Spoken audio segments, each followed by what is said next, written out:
there are times where you see family and friends who get caught up into this idea of trading, and I think that's such a 99.9% of people will fail at this, or maybe 99%, but still, it's just insane how many people, and I think it's like this human psychology thing where they just think, oh, I can trade this thing, I can make money out of it, and it's just like, for some people, they can lose a lot of money if they're really not careful, and because they come into it with this idea of a trading mindset that they're going to try to dance in and out rather than just humbly stacking.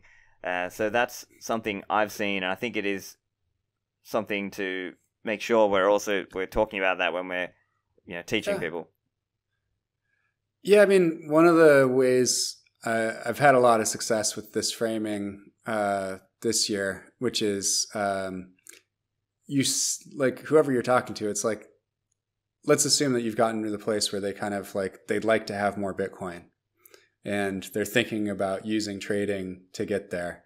And it's like, well, trading is a profession, right? It's something that people can be really bad at, or they can be really, really good at. And people who are really good at it work at it really, really hard for a long period of time. Like you get good at trading. There's science to that. There's a science and an art to being a really, really good trader. And traders that have been trading for 15 or 20 years are much, much better than people who have been trading for 15 or 20 months, right? And so if this is going to be your vocation, your profession, fine, cool. But if all you want is more Bitcoin, then you shouldn't just pick the thing that's like right adjacent to Bitcoin. You should look at the universe of ways that you could make money and think about, what's actually sustainable and what are you likely to be good at? Because most people are not going to be good at trading. Like that's just a fact. And it's not even necessarily that you don't even have to say like, oh, you couldn't be good at trading. It's like, you're probably not going to stick with it for 10 or 20 years to get really good at trading. Like, I'm friends with a lot of these guys that are good at trading because it was like my professional and social circle in Chicago. The last time there was getting this good was like the options trading boom, when options went online and were open to retail, and the people that really knew what they were doing were just doing it with black boxes, and they would make fun of click traders. A click trader is someone that actually uses their hand to click a mouse. Like a good trader would never actually be a click trader.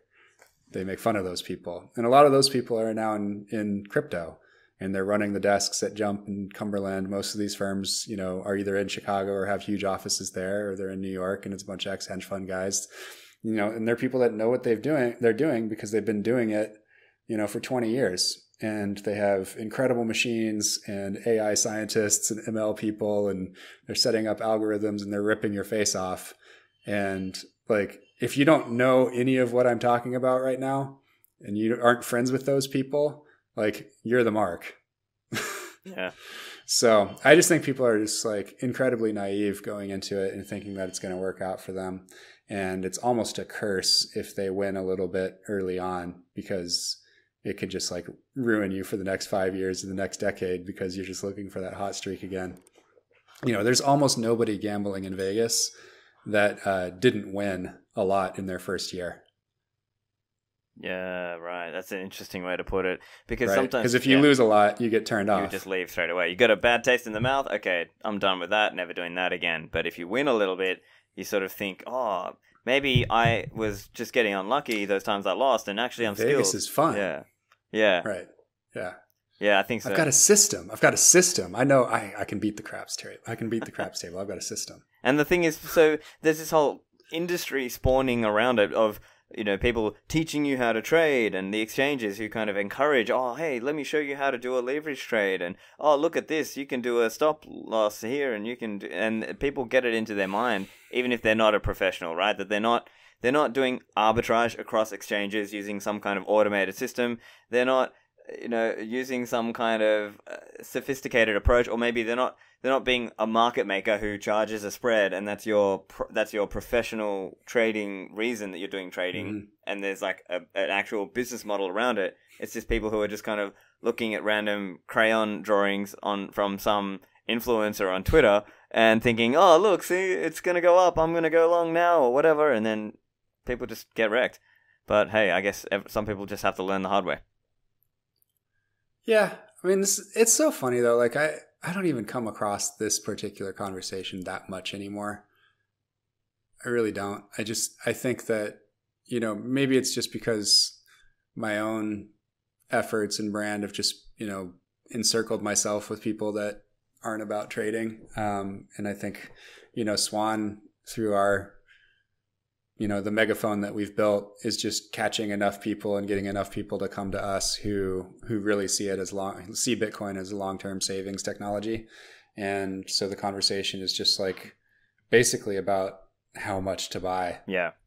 That's really the one. I mean, you've been on a lot of these calls. Like, mostly people are just trying to figure out, you know, how much of their portfolio to allocate to Bitcoin, and they're kind of just looking for reinsurance that the government can't ban it tomorrow, and, you know, some of the usual FUD busting stuff that you just got to go through. But, you know, I mean, I'm not really having this conversation much anymore unless I go on a crypto YouTube show and spread the word behind enemy lines, which I love to do. Shout out Altcoin Daily and Crypto Wendio. Went on both of those shows in the last couple of weeks.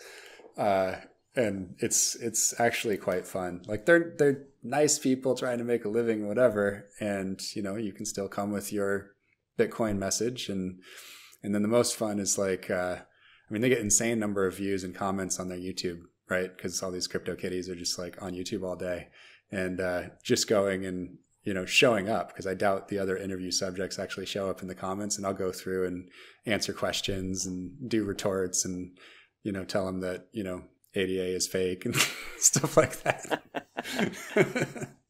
Yeah, no, that's cool. It's kind of fun. That's great. And certainly I agree with you. A lot of the people who you've spent time teaching, they don't kind of go into this whole, can I be a trader and stuff. But there are maybe people who are more on the periphery, or people who are just coming in and they sort of see this stuff, or you might have, you know, things like that.